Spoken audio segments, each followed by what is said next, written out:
SuperTalk Mississippi media production. Here's Sammy the Shovel here to tell you to call before you dig. A lot of homeowners are working hard to create a loving home. Whether it's expanding that crowded deck, maybe a swimming pool, good times start with these additions. And that's why we respectfully ask you to first call 811 and have your utilities properly marked before you dig. It saves you from injury and expense. It's the law, and it's just the right thing to do. So call 811 before you dig. Remember us for your next project. Just call 811. MidDays with Gerard Gibert is on the air. MidDays with Gerard Gibert is powered by C-Spire. Power your home or business with C-Spire Fiber. To learn more, visit supertalk.fm/C-Spire. C-Spire Fiber powers SuperTalk Mississippi.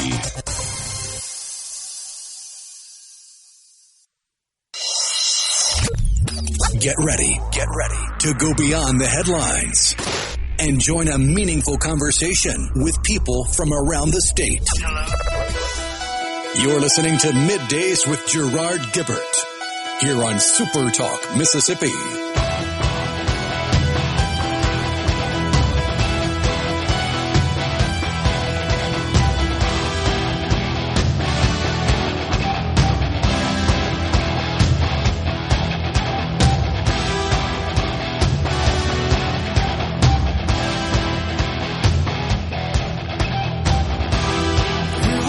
Good morning, everyone, and welcome to MidDays, SuperTalk Mississippi. I'm your host, Gerard Gibert, along with Rhino in the Element Wealth Studio, guiding you through the middle of your day with facts, fodder, and fine music as we kick off a brand new one here, Rhino. Howdy, howdy. It's the Monday after the old Super Bowl. I got to tell you, the first half, what a snoozer. I wondered what inning it was when it was like 6-0, whatever it was for a while. I didn't know that the Patriots were ever going to put any points on the board there. They left it late. Man, looked kind of shaky. Seattle, what a defense they have. Pretty good team. I always think about things in terms of business and economics. That's just my nature. But you should know that, of course, the game played in Santa Clara, California. That, by the way, that's right in the heart of the Silicon Valley. You know that. It's a home of lots of the big tech companies. And when the Silicon Valley was building out, Santa Clara, Mountain View, Santa Cruz, all kind of part of that story. But if you played in the Super Bowl, the winning team, each player on the winning team received a $178,000 payday. Those on the losing team, the Patriots, a mere $103,000. However, not so fast.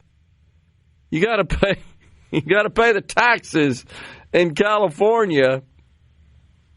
And just looking at the math there, actually take-home pay after taxes, like the jock tax and the other state and federal liabilities, reduces the old paycheck down.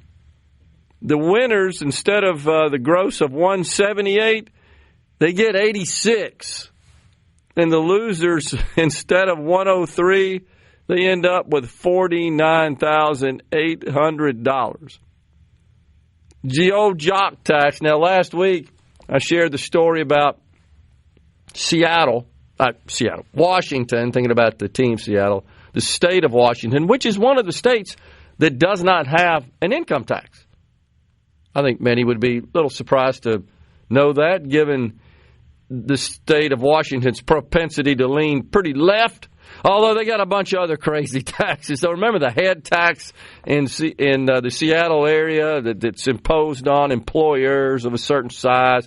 Oh, yeah, for each additional employee. What a great incentive. Hire more people, pay more taxes. But they're pushing a jock tax as well, 9.9% on all those jocks that make more than $1 million, which is like virtually all of them. And so even if you're on the visiting team, when you're in town playing against the Seahawks or the Mariners, you're going to have to pay some taxes to Washington State just for kind of sweeping through and playing the game there. They're going to take a little bit away. It's insane. They've never met a tax they don't like. They never met one they couldn't create. They're very innovative when it comes to taxation. Nothing else, mind you, but when it comes to taxation, they're pretty dang good. Now, I've shared before that I am a subscriber. I know it's crazy. I actually pay money to subscribe to the Boston Globe. And their headline was, "The Seahawks ruin the ending to a magical Patriots season. Quote, this game isn't a reflection of our year." Well, I thought it was a weak game overall. Wasn't an entertaining game, let's put it that way. It wasn't like suspenseful or anything like that. So they start out, this is actually pretty creative. I'll give this to the Boston Globe. This is the article. I read you the first short paragraph. All bad. Bad money, bad offense, bad pass protection, bad quarterbacking, bad karma. Just a bad night all around for the heretofore indomitable upstart New England Patriots. You have to give it to them. That's pretty creative. So they'd won 16 out of 17, not lost more than 7 points. They were kind of shocked at the sturdiness of the old Seattle defense. And only because their quarterback's a bit mobile was it not worse, because they were in the backfield every dang play, it seemed like, just highlighting on New England's offensive linemen. They were getting pushed around pretty good by Seattle's defense. And then, of course, the big spectacle, the halftime show. Oh, geez. And you had competing halftime shows. Oh, man. So, of course, we had Bad Bunny. Who the heck came up with him as the halftime entertainment? Bring back Prince. Well, Prince is passed. I know, but Holographic Prince? That'll work. AI created holographic Prince.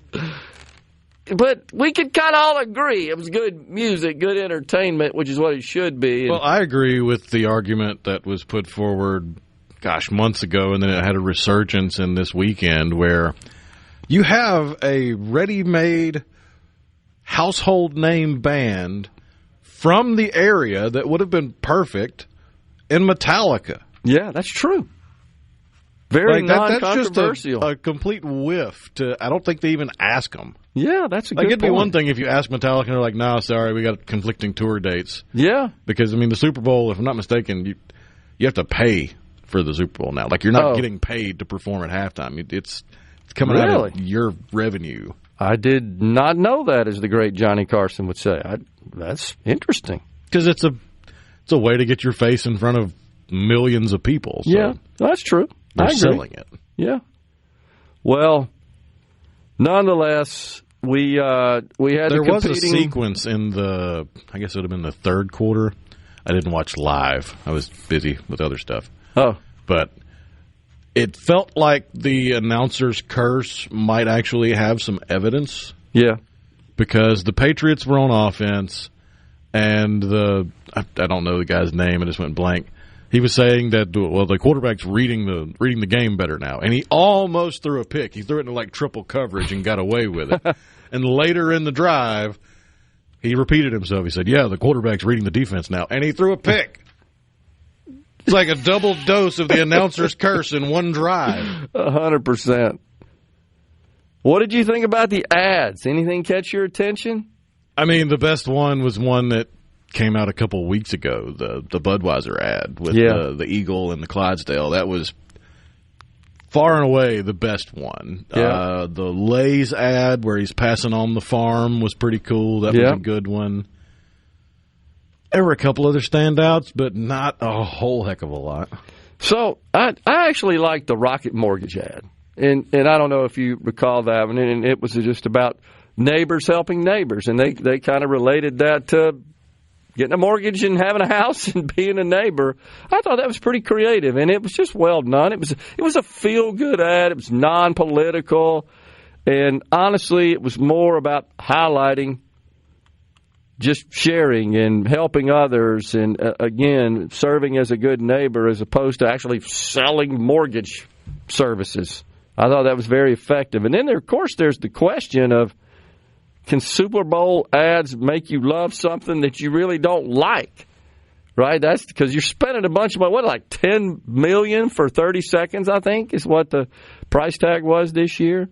Noticeably missing, no automobile advertising that I could think of, and that used to be a staple. Yeah, $8 to $10 million, depending on when the spot aired. For 30 seconds, right? Yeah. So if you got a minute, I'm sure is double that, roughly. So may get a little volume discount for a minute, but not much. But no vehicles. And that's because the car industry's hurting. The average price of a new vehicle in this country, $50,000. They're having a hard time selling those. Of course, financing with interest rates are up if folks financing.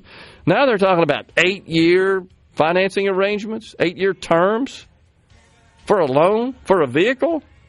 Man, I don't know. So this is just interesting that we didn't have any car ads, because I remember there was a time when they were prevalent.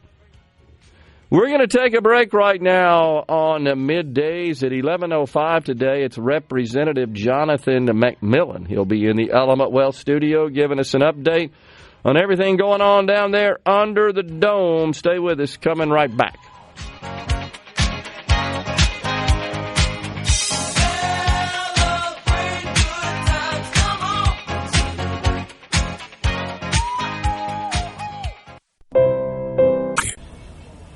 This segment of Middays with Gerard Gibert is brought to you by Covington County Hospital in Collins, where your health matters. Now back to Middays with Gerard here on SuperTalk Mississippi.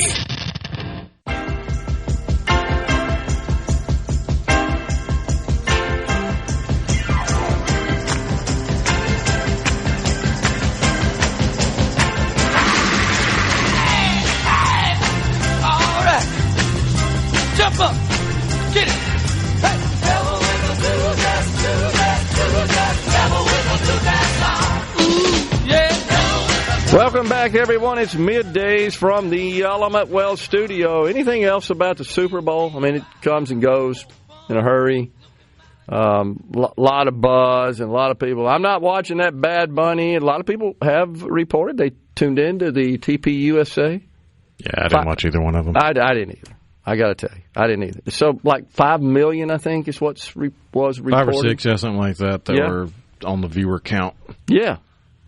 So just an alternative to the old Bad Bunny. Now, I didn't watch it either.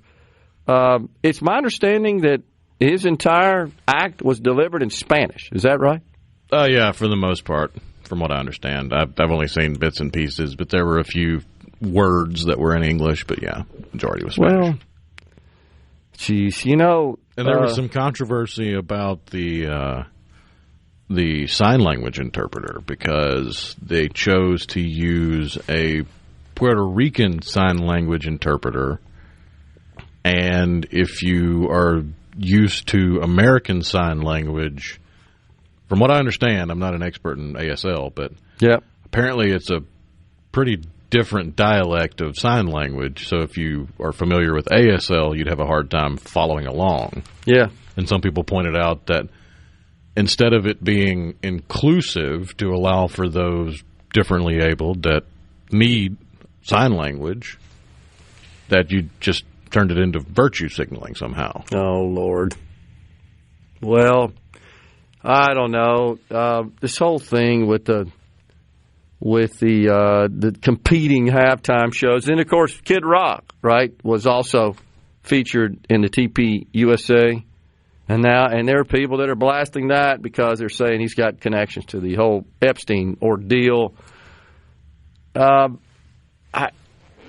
can we get that there's some universal acceptance and like I mean, I'm not the biggest fan of Metallica because I was a Napster kid and they killed Napster, but I still think that would have been a pretty good fit considering it was in Southern California. They're from Southern California. I agree. They're a worldwide, world-renowned band. And, of course, to my knowledge, sort of apolitical. I'm not familiar with, any political commentary that they've offered. They just play hard rock music for the most part.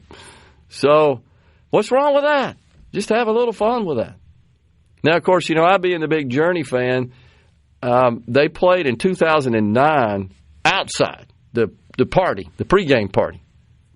And that's right after Arnel Pineda joined the group. And I watched that, and it was just fantastic, of course. And everybody's just having fun, enjoying the music. We just don't do that anymore, I guess. Everything's got to have some political undertone to it, it seems like. And even if it doesn't, we turn it into that pretty readily. There were some people a little hacked off that there was an ICE commercial. And I had to laugh because apparently there were different time slots purchased for the ICE commercial depending on where it was in the country. Oh, man. Like in San Fran, apparently the ICE commercial ran pregame. Yep. But in D.C., it ran right after the Bad Bunny halftime show. And he made some statements about, hey, wasn't he trying to call attention to the Hispanic population in the country? Again, I didn't watch it, just some reports I've seen through doing my prep this morning. Saw some articles about that. So, okay. Colin Hattisburg on the C-Spire text line said, I got a good laugh from the ad for prostate screening and the, quote, relax your tight end, end quote, tagline. I heard about that as well. The encouragement to get your PSA, your blood test, your PSA checked. The Jurassic Park ad was pretty good, too. Yeah, I saw that. That was pretty good. We got all the people back together for that. Yeah, that's pretty cool. Did the whole de-aging thing on them. Yeah. And Goldblum chewing scenery is always fun. Yeah, I thought that was good. Metallica had over 1 million in Moscow, says Gary in the Berg. I don't doubt it. Yeah, that's that famous concert where if you see the footage of it, you have helicopters flying over the crowd. You're like, why are there helicopters? Like, oh, that's because they're spraying water to cool off the 1.5 million people that are just throng. Unbelievable. Well, I got a good laugh from the ad. Yes, says Colin Hattisburg. You just talked about that. That was pretty good. And it's an interesting approach, I guess it's fair to say, to try to encourage people. Men, by the way, we want to be clear here. I don't care what the left says. Only biological males have prostates. Yeah, James in Oxford confirmed 10 million for 30 seconds on the 206. Who that say they're going to beat them Seahawks? That's pretty good. Did anybody manage to get in on the Lay's challenge? I did not. That's there was a quick. Though. Apparently, there was a quick ad that popped up with a QR code saying, "We've got 100,000 bags of Lay's that we're going to go from potato to your door in something like 72 hours." Yeah. So if you got in on it, I think it was only 100,000. So if you're one of the 100,000, let us know if you're awaiting your free bag of Lay's. Because if they don't get it to you within 72 hours, yeah, you get a year's supply, which to them is 24 bags of Lay's. Wow. So it's kind of a win-win. You either get a free bag of Lay's or 24 free bags of Lay's, depending on whether or not they can get it to you in the allotted time. Kurt Russell, that was a pretty decent ad. That was a Michelob Ultra Super Bowl ad is what they're calling it. The Ultra Instructor, which was filmed at Snowbird. That's a skiing resort in Utah. And he's training a neophyte skier, if you will. I thought it was good. I like that one. Yeah, that was another one of those that they released it a couple of weeks early, and I get it. You're trying to build up hype for your Super Bowl ad because you spent all this money on the ad and on the time slot or on the ad buy or whatever, but yep, it just feels like it was more fun in years past when the Super Bowl was the debut for the ad, and then they'd run it till Christmas. That's true. Pepsi Coldplay Polar Bears ad was funny, says Scott and Clinton. I don't think I saw that one. I don't think I did either. What my friend Carrie and AI did to me. Randy and Parkville. Oh, my gosh. It is. It's like a Mad Magazine cover. Yeah, it does, doesn't it? I had it do a caricature of me. One thing I've noticed is that most people end up with blue eyes, whether you have blue eyes or not. Oh, me. Kind of funny. Well, also down there at the Capitol, Thursday, right? Deadline day to pass legislation that originated in that particular house. So House bills on the House floor, Senate bill on the Senate floor, and then the old rhino procession kicks in. It's going to be busy, probably, I'm thinking, after that. Yeah, they might have to forego having a parade and just wind up with a bucket line. Just everybody passing hand over hand. There you go. But a lot of stuff going on there. A lot of bills going down that are dying. We shared that with you last week, the overwhelming majority of them, which I think actually is a good thing because there are too many. And everybody's got to go out there and stick some bills in the pot to see what happens. But we shall certainly see. You know, we've talked a lot about the school choice issue on this program, that being the Speaker of the House's top priority. Of course, HB 2, the bill sent down to the Senate, a very specialized procession for that one because it was such a high priority and received so much attention. And it was rather swiftly disposed of by the Senate Education Committee. But out there in Texas, a state that just recently enacted a robust school choice program, 42,000 signed up on the first day last week, 60,000 by Friday. And 34% of those have household incomes below 200% of the federal poverty level. That's about $66,000 for a family of four. 38% have income between 200 and 500%. That's $165,000 for a family of four. So a lot of excitement out there in Texas and also in Tennessee. Remember, they just passed into law rather robust universal school choice. Lots of interest there. 200,000 students applied over 3 days last week for Florida's ESAs. 30,000 in Tennessee in 2 days, last month. Now at over 50,000 total. So it would at least seem, Rhino, that this idea that this isn't popular is a bit in debate when you see the number who are signing up in these other states which have implemented. The J. Giles Band, a famous hit by them. We're coming right back.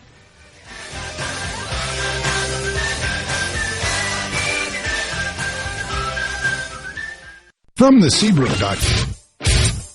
You're listening to Middays with Gerard Gibert, here on SuperTalk, Mississippi.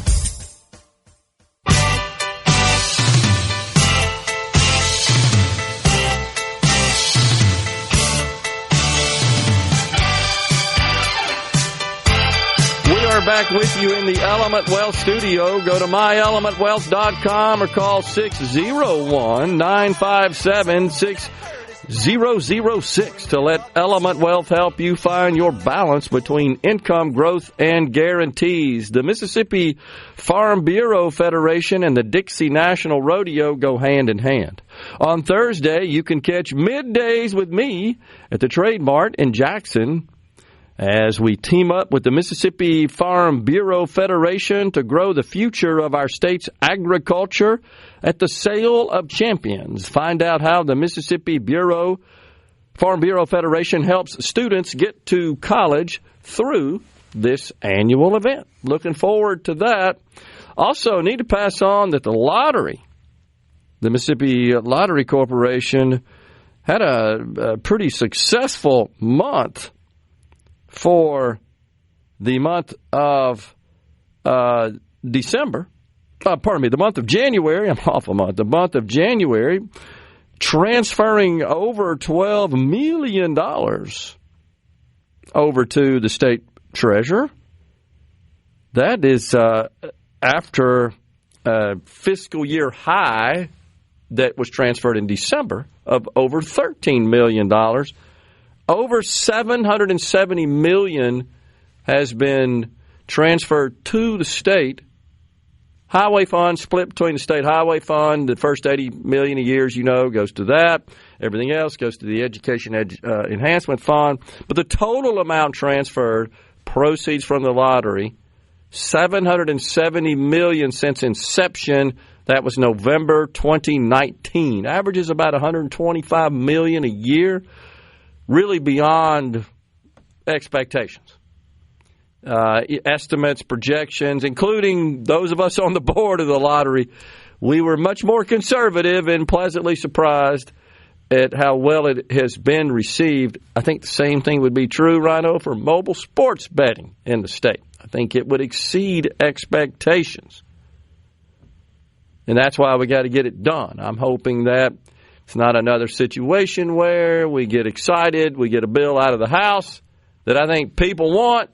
It goes down to the Senate where it meets a rather rapid and swift death. It's usually what happens. Senator David Blunt, the Democrat from South Jackson, chairs the gaming committee over there in the Senate, and he has not been too favorable on implementing mobile sports betting in the state.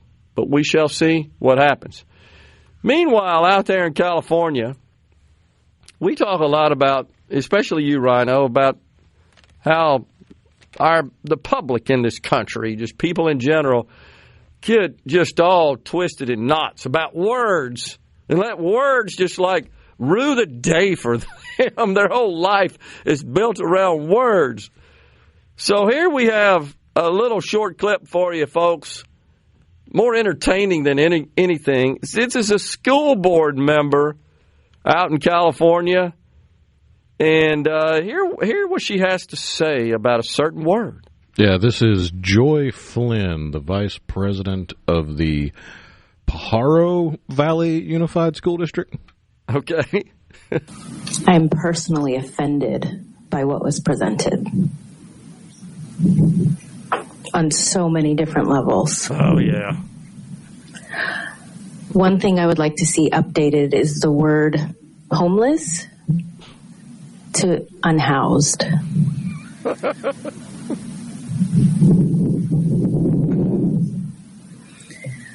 I'm not done. Can I just don't want Mr. Berman for this to be on him. That's the way our state of California, that's the language that they use, and that's their That reporting. doesn't mean that's the language we have to use. I'm those are just their making titles. a statement, and I'd like to have my time to finish. What in the wide world of sports is that all about? Help me understand why homeless, in her view, is offensive. I'm so offended by that. Is that some sort of insult, pejorative, relative to unhoused? You spend more time dealing with the word than you do solving the dang problem. But feeling good about that, that's what's really sick. You feel so virtuous, so superior. I'm better than you because I don't say homeless, I say unhoused. It's the old undocumented versus illegal immigrant. Same deal. And there are numerous other examples. I can't think of all of them right now. But why are we so tied up in knots over dumb words like this? Because that individual lives such a cushy lifestyle that they have not encountered hardly anything in their life, at least in the past however long it's been since she had a bad day. So she has to invent things, to invent enemies in order to feel like her life has meaning. Yeah, I think you're right about that. Literally, this is how they achieve some sort of sense of worth, of contribution to society. Look, I got the word change for you. No, but they're still don't have a house to live in. That's the most important thing. You missed that point there, Toots. You didn't get that. It's unbelievable how we get so tied up. It's the 2026 version of the same asinine crap that's been happening for generation upon generation. It's just, instead of it being something like a social faux pas due to fashion, like, oh, you wore white after Labor Day, where it really doesn't matter at all. But people with nothing better to do and nothing more than time on their hands to figure out ways to enforce rules on themselves and their friends and society that doesn't do anything to better anybody. This is just the newest, most updated version of those asinine rules that don't really make a hill of beans difference to anybody. I don't get the logic. I'm going to focus on the word here, not the problem and solving the problem. That's half the problem. There is no logic applied when a liberal opens their mouth. I'm afraid you're right. It's pure emotion and pure regurgitation of whatever nonsense they've been spoon-fed. Unbelievable. Well, that just as I think we're past all that nonsense, and then this pops up, because this is fairly recent that this happened. We got to point out that the Dow, what a stellar day it had, really bouncing back from several days of selling off. Friday closed up 1,200 points, did the Dow. Today it's been hopping around the unchanged line, fractional movements, but not unexpected after such a blowout. But investors got feeling a little better about the economic outlook for the country on Friday, and they hop back in. A lot of that, of course, the algorithms say, yeah, I think we've sold enough here. Let's hop on back in here. And that's what's going on. The price of oil still trending upward. It's knocking on the door of $65 a barrel. That's probably why you may have noticed the price at the pump going up a bit, because it hit around 55 not too many weeks ago, and then in January, and now it's kind of trending back. Still just concerns about the overall geopolitical environment, particularly in the Middle East. And that's got oil traders a little skittish, shall we say. But the could possibly be because there were reports of over 100 C-17s making their way to the Middle East. That's absolutely right. And was there not a comparison of the number of C-17s that were sent for the Gulf War? Yeah. Which was a major engagement. Yes. And so drones flying around our ships and stuff like that Iran is launching, right? That's got folks a little worried. So anytime you just sense a bit of instability in that region, you're always going to see the price of oil. There were also reports that the initial flyover for the Super Bowl was going to include F-22s. Yeah. And they had to pull out because they might be needed for operations. Wow. Yeah. But I did see, was it during the national anthem or America the Beautiful, we saw video shots of Middle East, right? Troops in the Middle East in front of, I don't know which branch of the service it was, but in front of those very powerful American jets. Is it just me? I get chill bumps when I see that. When I see those men and women standing at attention, saluting in their fatigues in this particular case, with those incredible machines behind them. It's like, yeah, that's the strength. That's the might of America for good purpose. I don't know. I can't help but just feel such a sense of pride and patriotism when I see that. It's the best of the best in my view. The Treasury Secretary has a very optimistic view of the economy, and so does the President. Did you hear what he said about where he thinks the Dow is headed, having eclipsed for the first time ever 50,000 on Friday? When we come back, we'll tell you where he thinks it's headed. Stay with us.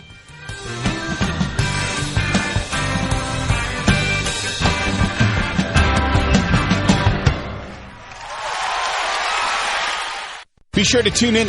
You're listening to Middays with Gerard here on SuperTalk Mississippi.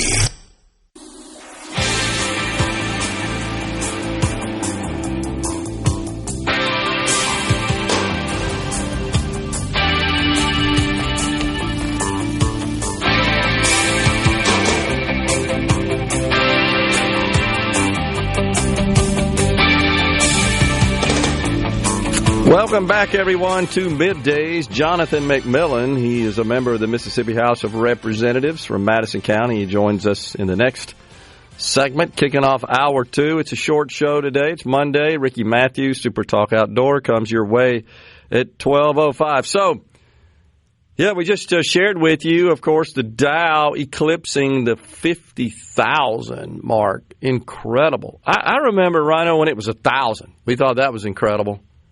I want to say that was early 80s, maybe, sometime in that time frame. But 50,000. Is there any question that, first, capitalism is a superior economic system to all others, despite its flaws, despite the fact that, yes, I know the left hates this, it does produce winners and losers. The Dow Jones first hit 1,000 on November 14th, 1972. Oh, shoot. I missed it a few years. Didn't hit 1,100 until 1982. Okay. Maybe that's what I'm thinking about.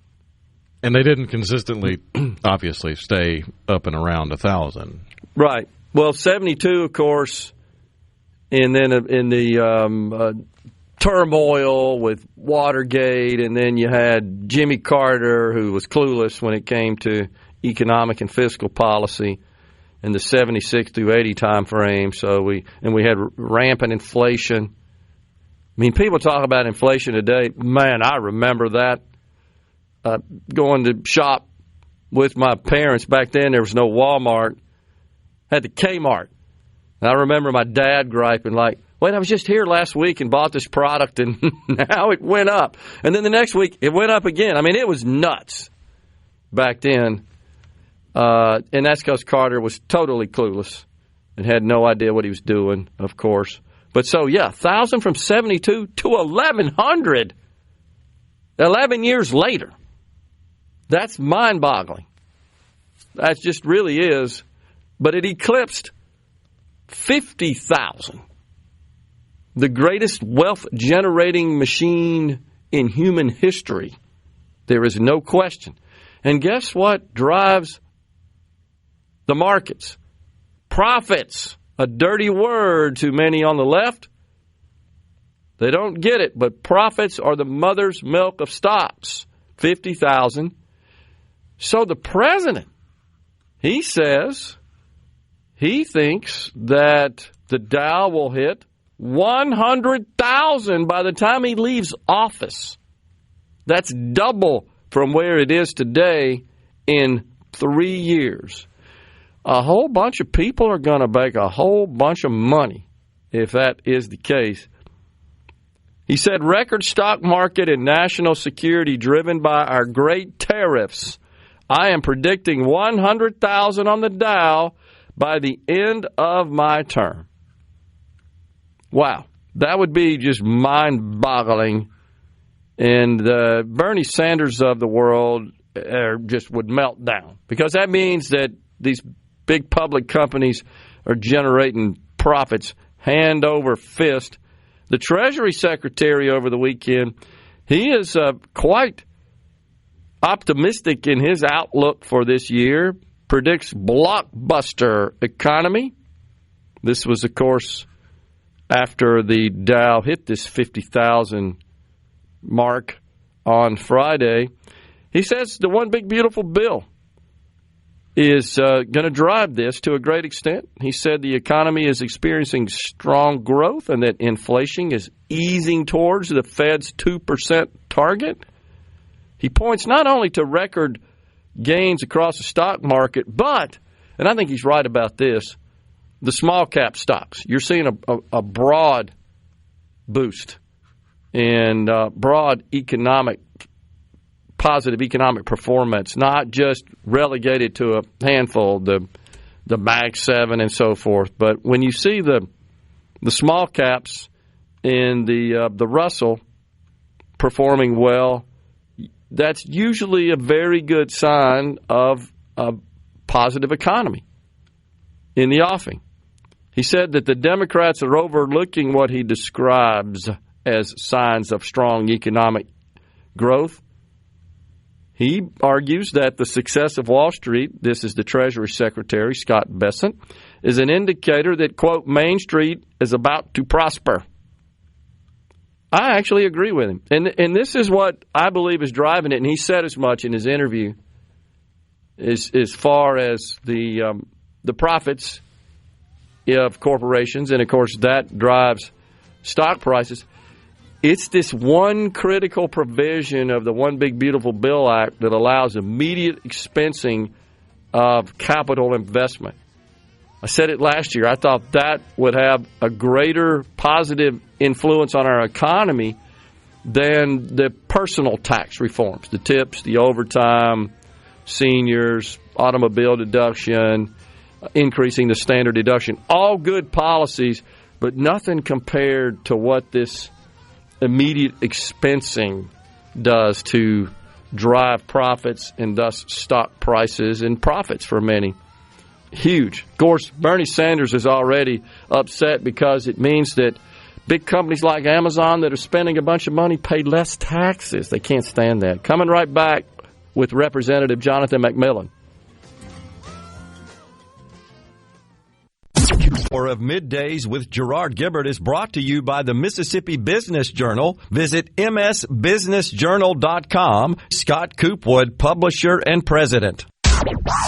And now, another hour of the talk that keeps Mississippi talking.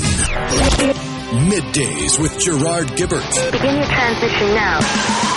Now on SuperTalk Mississippi.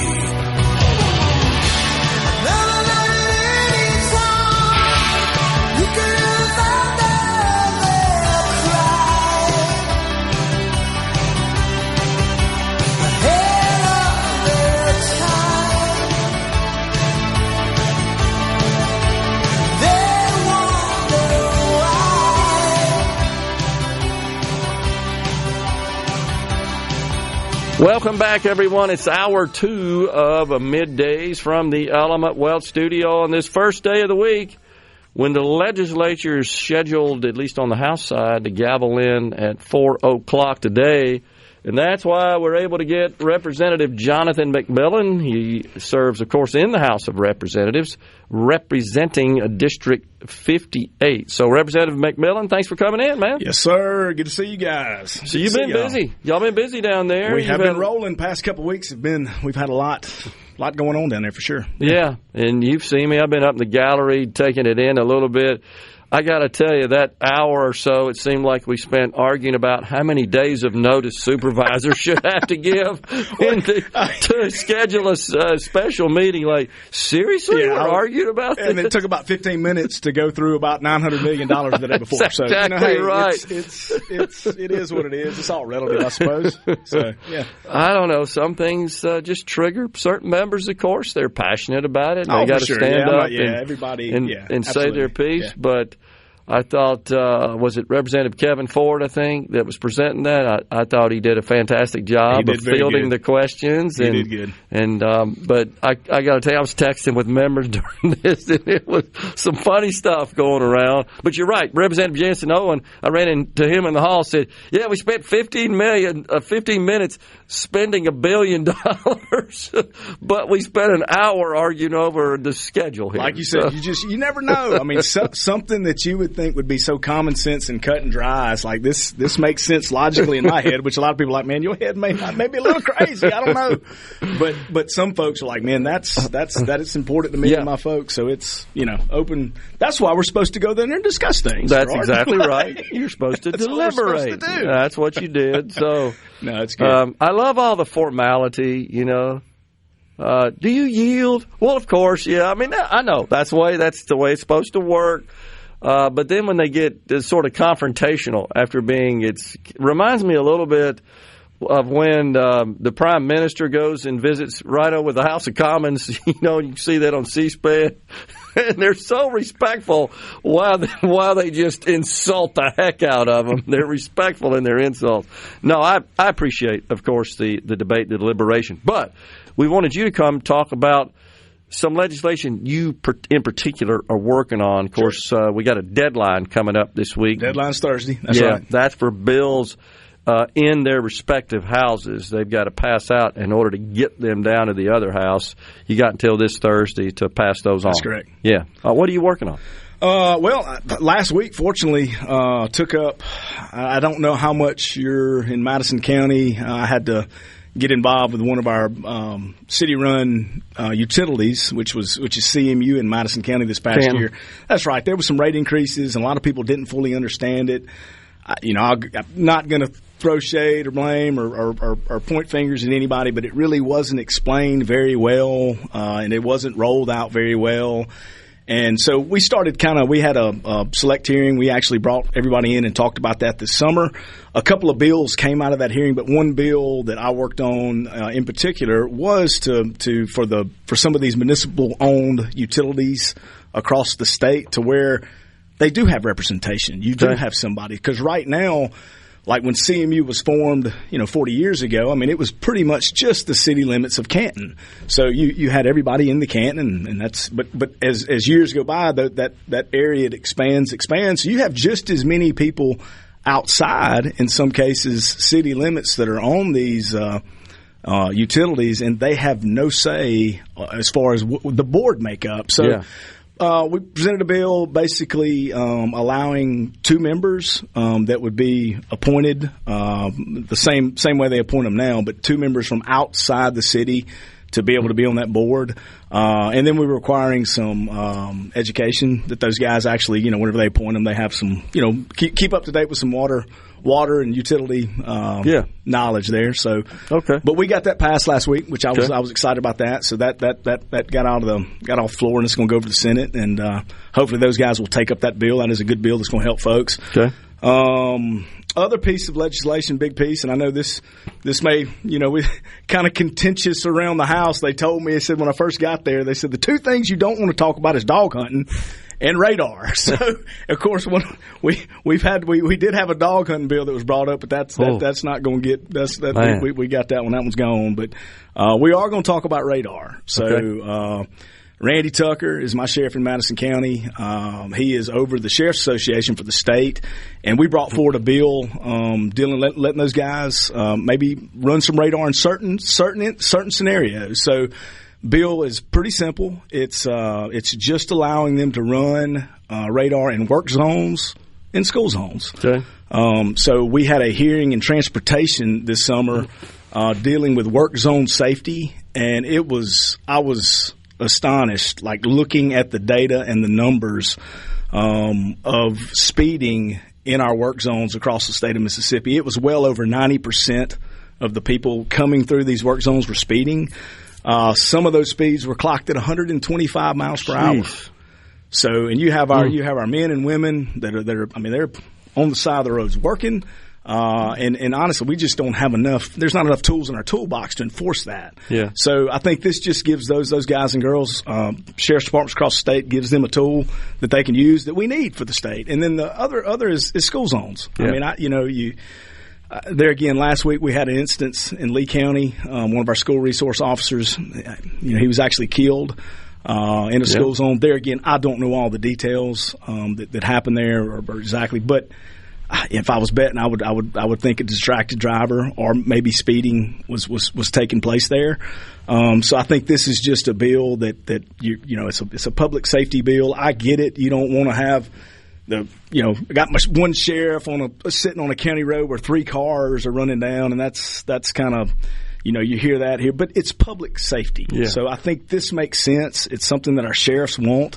We're going to try to push that. That's one of the bills we're going to try to push. So just to be clear, this would only allow the sheriffs to use radar in school zones or work zones, not throughout the entire county. That is right? correct. Yeah, okay. That's the language that we're proposing right now for those guys. And so did that get out of committee? Where are we standing? Well, so we got it out of committee. It is on the House calendar, so hopefully we'll get it taken up this week. Okay. That's one of the things that we're working and pushing toward this week. So yes. Do you feel it'll pass at this point? I hope so. Yeah. Okay. I mean, we had we've been talking amongst the members, and of course, a lot of different members.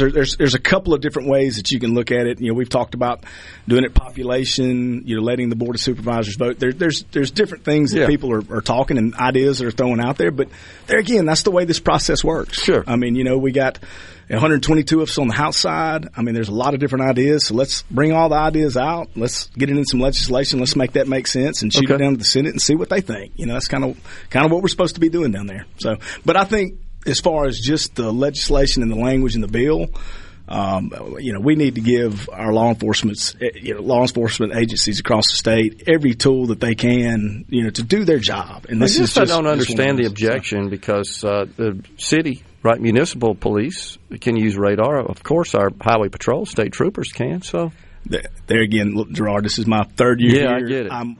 I try to come to everything from a common sense point of view, and there, like you said, it just makes sense to me. I mean, I don't know why they're law enforcement guys, and all the states around us, their sheriffs run radars. Anyway. So. Lots of discussion across the state. I think it's fair to say about. Ownership of land by foreign nationals. And you and I have had some conversations about that.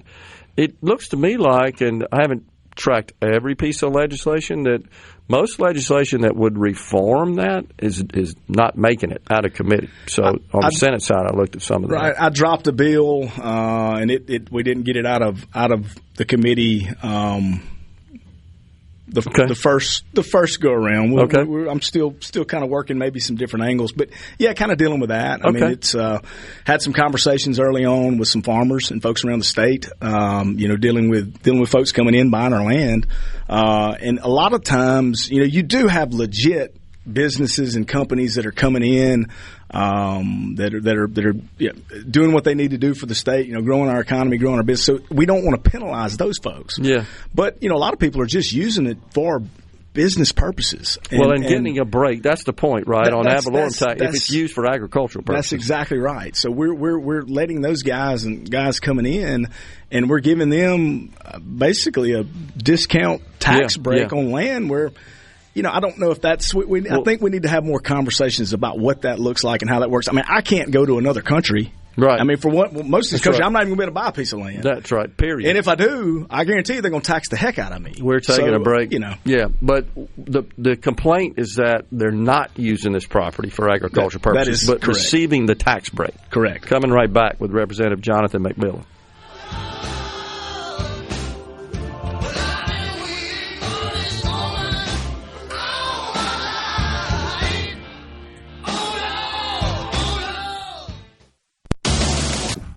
Middays with Gerard Gibert. Let's do this.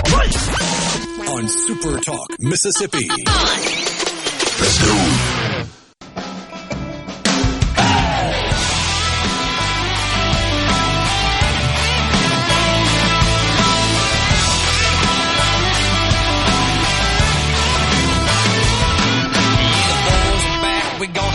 This town been a long time coming, been a long hard drive. Gonna smoke some, gonna drink some, gonna find a little trouble if not, we're gonna make some rolling.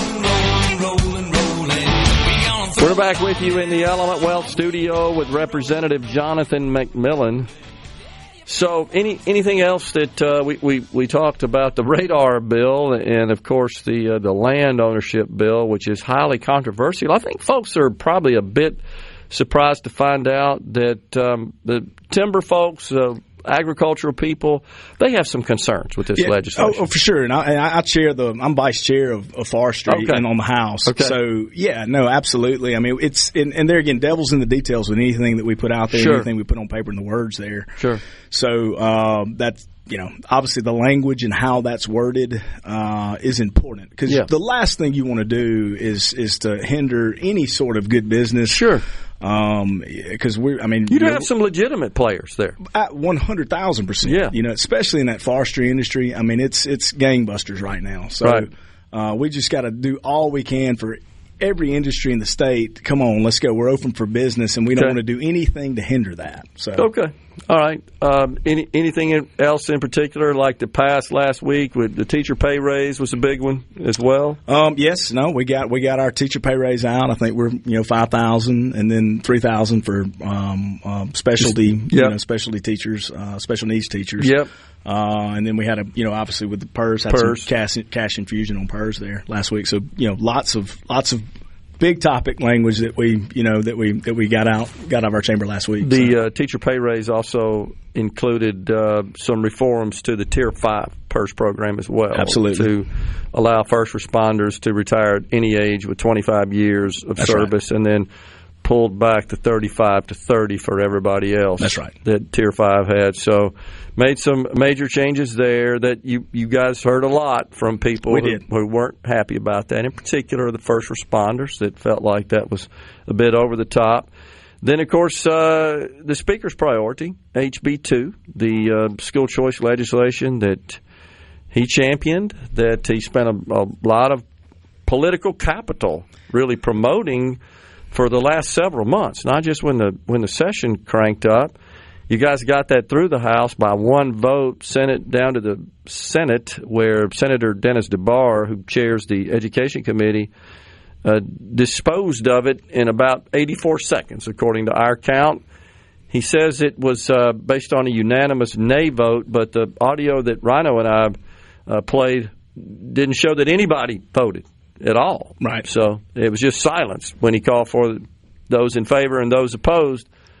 But the Speaker says he's not giving up. You voted for the legislation, HB 2.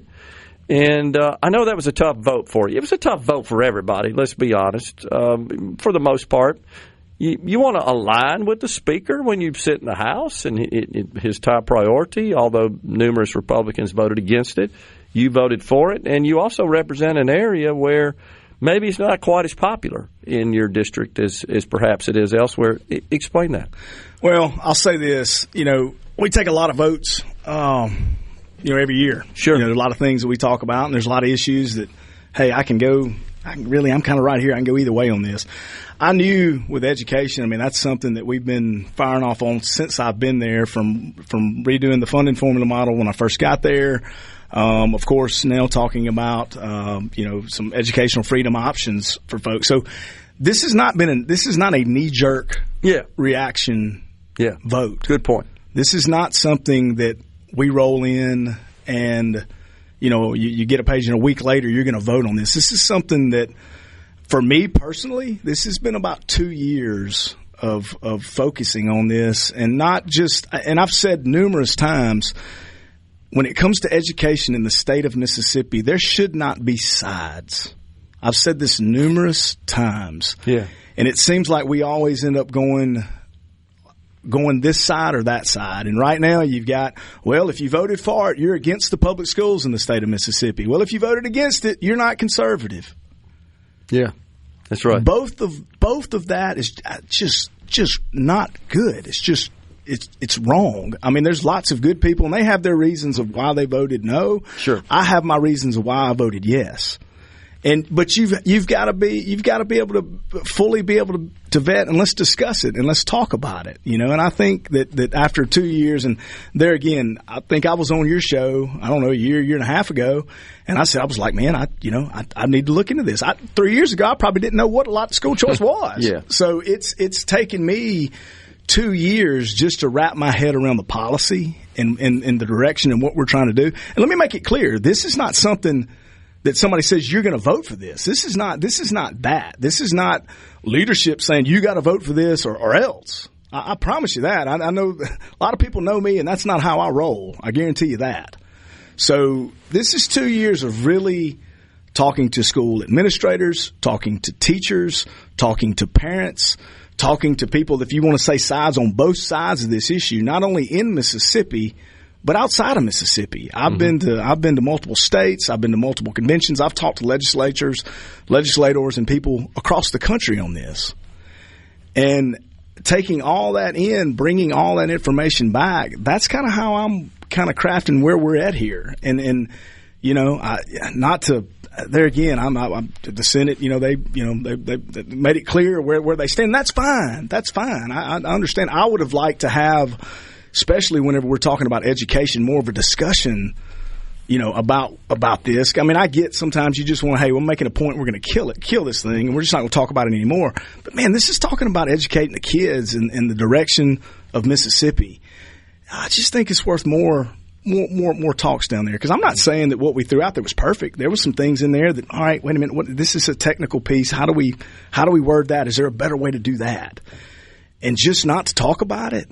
Man, the exact point the speaker made when we interviewed him last Thursday is that, hey, if you have some issues with this, that, and the other provisions, let's talk about it. But after eliminating it in 84 seconds, it pretty much ended the debate and the discourse. And then back to, as far as Madison County and my people, it's everybody I've heard. Of course, trust me, if you get on social media, you don't have to believe everything that's said on social media and the internet. I promise you that. Right.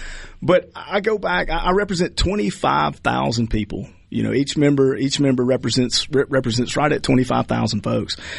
In Madison County, that can be tough sometimes. I've got people on every single side of just about every issue. That's one thing. Whenever I got down to Jackson, I didn't take that much into consideration. Heck, I rolled into the Capitol. Half the people that work in the Capitol live in my district. So, I mean, these are things that I just didn't really take into play. And especially something like this, I've got people who are leading the charge. There again, you go back to calling it sides on every side of this issue. That's true. In my district. You sure do. I agree, because So it's kind of one of those things. I can't. I was very, very, very clear with everybody early on. I'm not going to pick a side here. I'm going to take the information in. Let me sift it in. Let me talk to parents. Let me talk to everybody on all the sides of this, and let's get some common sense stuff. And I've told you before. I've talked to educators who have degrees out the yin-yang on their wall. I don't have that many degrees on my wall.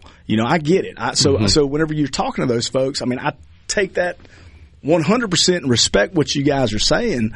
But at the end of the day, you do have there's another side to this too, and I'm just trying to put common sense, a little bit of common sense on this thing. And I think some of the things in HB2 that we had, it was a great compromise. Like I said, I've done tens of thousands of deals over 25 years in my career. And the best deals, what I found, is where you have something where everybody wins.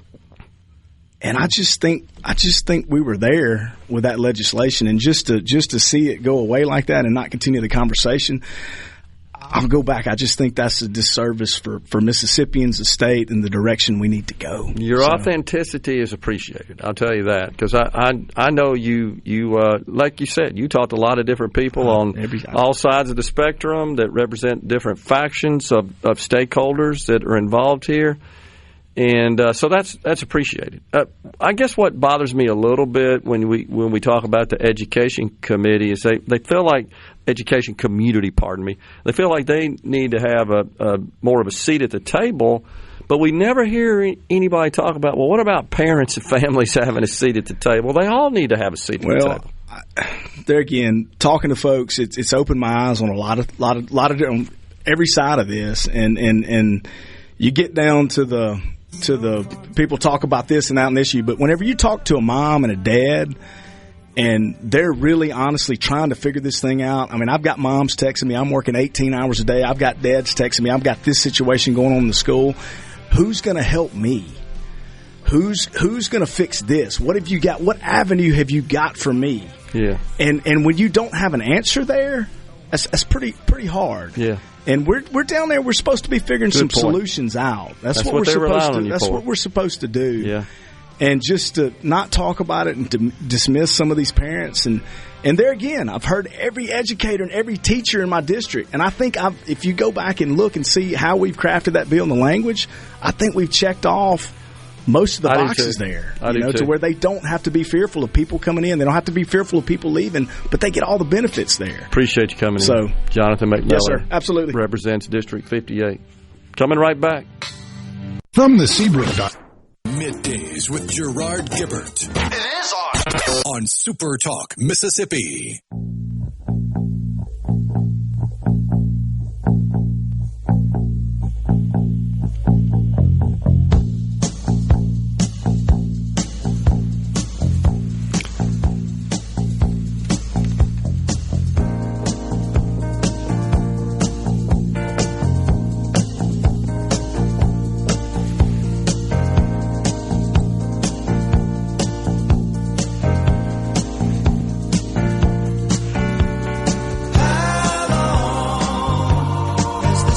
That would be Ace bumping us into this segment. Great tune there.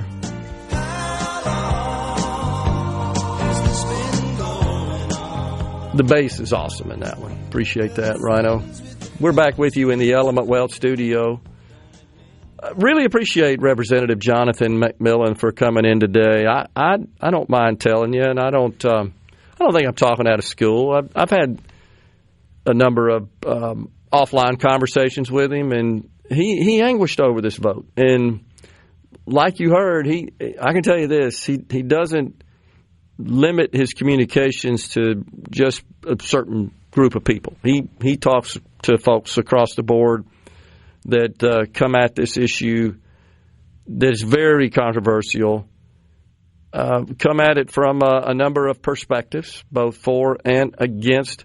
I don't know, Rhino, that I can think of another issue that's polarized the Republican Party the way this one has in the state. We'd have to think a while about one, perhaps, right, that did or that has. This truly has kind of segregated. You're either for it or you're against it, sort of deal. And I also know, and look, he wouldn't say anything about it, but I don't have a problem saying he got beat up pretty hard by people that are upset with him about his vote in favor of HB2. And he's taking it in stride. He understands that he signed up for it. He is a business person, first and foremost, not a career politician. Runs a company, heavy equipment dealer in the county, and he's very successful at that. So, again, he's not upset with people for being upset with him, but they do get beat up a lot. Now, my personal opinion is that in the Capitol, there are just more people that express their opposition, that confront legislators, than there are people that support. Now, I have a theory about that, Rhino, and it's just a theory, nothing more, nothing less. And it's, I think, to some extent consistent with some thoughts you've shared on the program, which is those people that are in the Capitol that are expressing their opposition, well, they have time to do that. And the people who support it, you know where they are? Working. They're working, trying to earn a living to take care of their families. They can't just bop down to the Capitol. But people expect those who they elect to represent them to deliberate and make good decisions. So I think it's disingenuous to say, well, I don't hear anybody ever say they're for it. Well, that's not true either. And no doubt we've seen a lot of people, especially in the social media universe, express their opposition. And you see that. But I've seen it in person in the Capitol as well. And I have deep respect for educators in our state. My daughter was one for 9 years. Now works for Child Protection Services. So I have a special place in my heart for them. Like I said, my daughter was a public school teacher. But this idea that, well, the legislators just need to listen to the teachers and the administrators. Really? We don't need to listen to the people who actually pay the taxes that pay for the schools and the salaries and the retirement benefits and so forth. There are multiple stakeholders in this, is the point. But, Rhino, isn't it the teachers and the education community in general that has been lecturing, and I think they're right in this, by the way, for decades. Schools would be better if we could get more parental involvement, right? I'm not exaggerating that. But yet, not on this one, we don't want your opinion. That's just mind-blowing to me. That, they need to do this because the teachers told them to. And again, I get their position. I'm just saying there are multiple stakeholders here. That's more consistent with the Randy Weidgartens and the big teachers unions position. We don't want any parents involved here. My gosh, did the top not get blown off of that during COVID when all of a sudden households across the country with all the remote learning were exposed to the nonsense that was going on in the classrooms. Like, what the heck is going on here? Oh, yeah, that's been going on. You just never knew. And I'm not saying that was a prevalent problem here in Mississippi. I'm just saying that there are multiple stakeholders here. That, most importantly, we're talking about children. And parents entrust their children to schools every day when they send them to school. And that means they're temporarily in the custody and the care of teachers and administrators.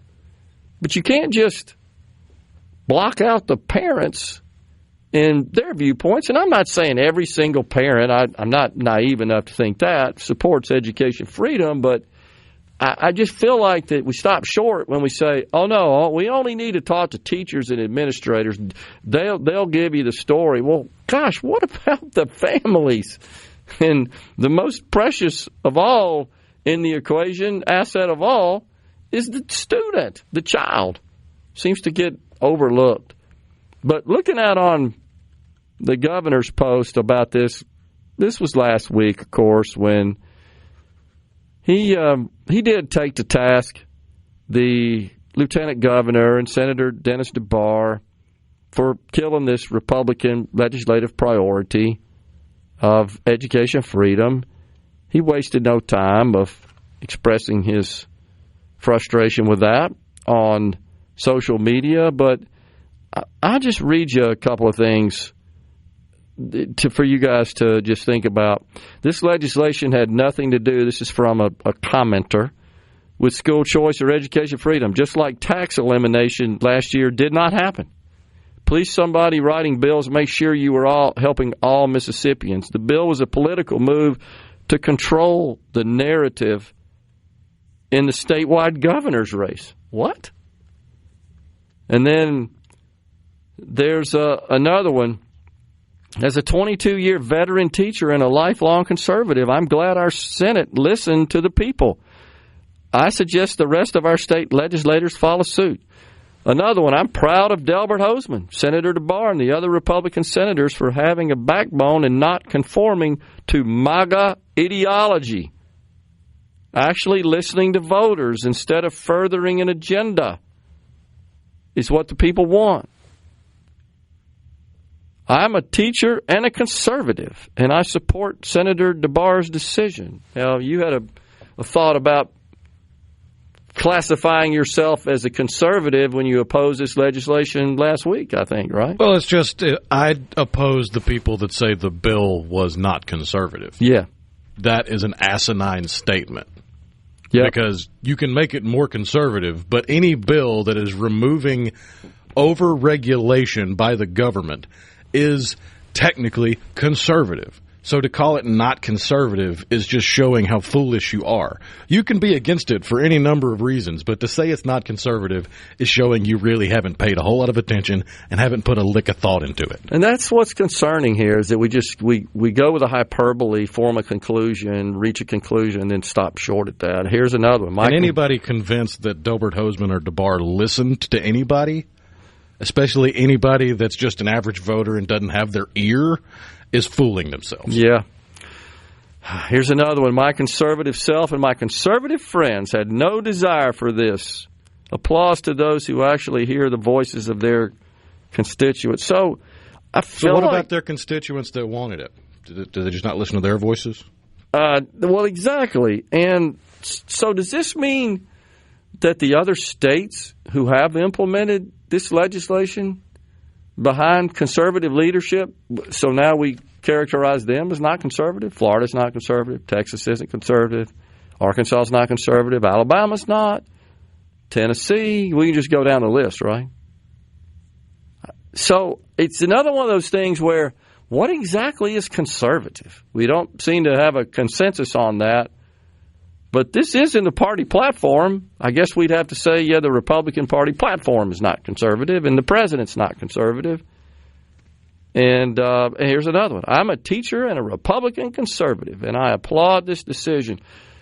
But no disrespect to the teachers, but don't you have to at least consider the fact that they are protecting their domain, their world?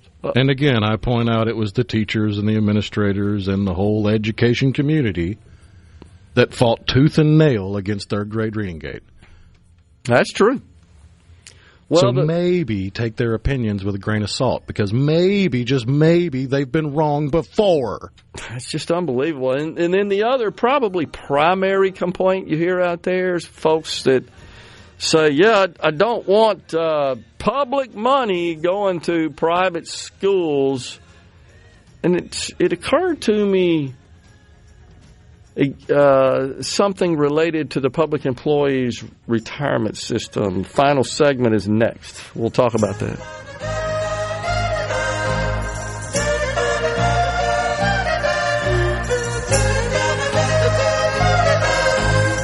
Poly up of Mississippi. Are we going to do this? Middays with Gerard Gibert. Keep rolling. 3, 2, 1. On SuperTalk Mississippi.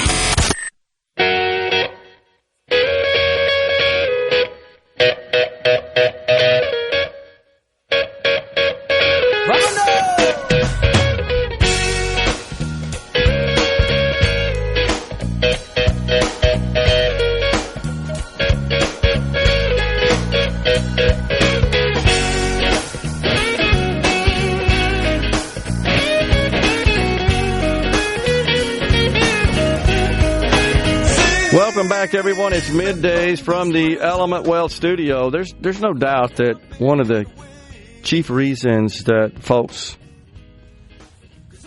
enter the workforce in the public sector, working for government versus the private sector, are the benefits, in particular and specifically the pension plans that virtually no private companies, I mean a handful, have some form of what are called defined benefit plans. It just means you get a retirement check until you die, whereas in a defined contribution plan, which the majority of Americans have, like your 401k plan, you try to build that nest egg and you hope that lasts throughout your retirement years, but when the money dries up, it's gone. There's no more. That's the key difference.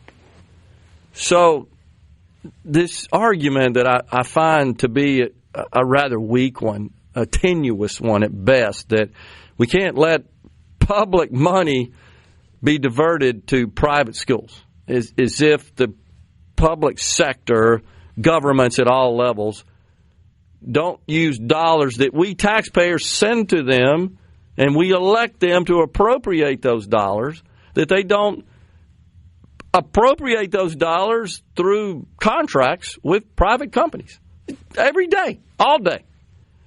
But in particular, I know that one of the things that public sector workers, you know that, right? I hold near and dear is their pensions. I mean, they literally work towards that day when they've put in several years, they've been contributing, as well as the taxpayers, and they're ready for that retirement, and they know they've got that check plus rather generous cost of living adjustments until they die. We have, you and I looked it up, like 70 people earning benefits still, over 100 out of the public employees retirement system in this state, likely earning more over the age of 100 than they did when they were working in the public sector from their pension. That's unique to the public sector for the most part. But I just started thinking about the opposition to spending money in the private sector. So did a little research to identify how the public employees retirement system is investing its fund, its portfolio. It turns out that the biggest holdings, no surprise, are in the big tech companies, private companies. How much you want to bet these same people that are counting on that retirement plan oppose data centers? You think? Heck yeah. Well, guess what? NVIDIA's got more of your money than any other company. Next, Microsoft. Next, Apple. Amazon. Meta. Alphabet. Broadcom. Tesla. Guess where all their money is invested? Data centers and AI. And they're relying on those investments to pay off to fund their retirement benefits. $518 million in NVIDIA stock. That's what the public employees, as of the last report, has. So the money that taxpayers and you are paying into the program is being deployed as investments in these private companies. Is that not a bit of a contradiction? Or am I grasping here? I don't feel like I am. I don't think so. No, that's part of the most infuriating aspect of the opposition to any of this. Is you have contradicting nonsense spewed nonstop. Well, we love the kids. We care about the kids. We want engaged parents, but don't you dare let those kids with engaged parents jump through the hoops to bring them over here. That's true. Man, all of the so-called Republican school teachers who were opposing this have been told that it was terrible for them and it would harm public schools. No doubt the ones that told them this are the union leaders and others. That's from Jim in the Delta. But they want my tax money, says landfill management. Going to public schools, even though I'm paying twice, once for the little kingdoms and once for the private school I had to send my kids to so they could become productive citizens. And I can say 2 of my kids are in medicine and 1 is a commercial pilot. I made the sacrifice so they could prosper. Good for you, landfill management. But please understand, and I know this isn't lost on you, everybody's not quite in that same situation. That's what we're trying to help here. People that want the same thing you did, but it's just impossible for them financially, and this would help them. Or they're just hamstrung by these crazy rules we have where government tells you where you're going, whether you like it or not. So now, do you believe that, or somebody drawing checks not paying attention? So, yeah, that's Joey the trucker.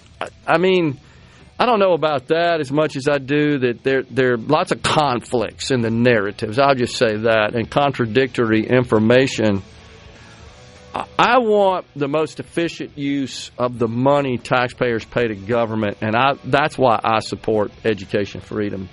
We are out of here today. Back with you again on Wednesday. Linda Allen filling in tomorrow. I'm headed to New Albany to speak. Until then, stay safe and God bless. A SuperTalk Mississippi media production.